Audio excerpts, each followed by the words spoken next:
So guys, ano yung gagawin natin? Paprank ko si daddy. Tapos, di ba, tandaan nyo yon, pinahali ka sa akin yung isda. Kasi sabi niya, hugasan ko daw. Hindi ginawa ko. Kaya babawi ako sa kanya. Ay, tulog po ba?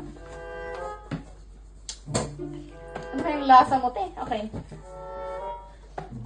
Napilo ka pa.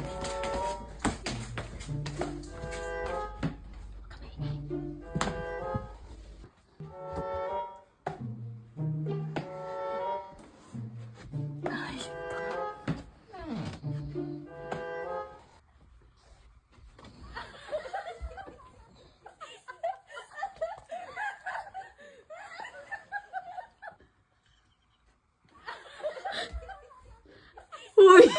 Uy! Ano ka?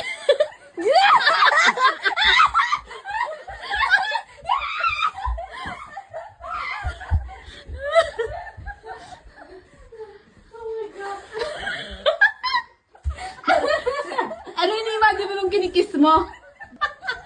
Ano? Isda lang naman yan?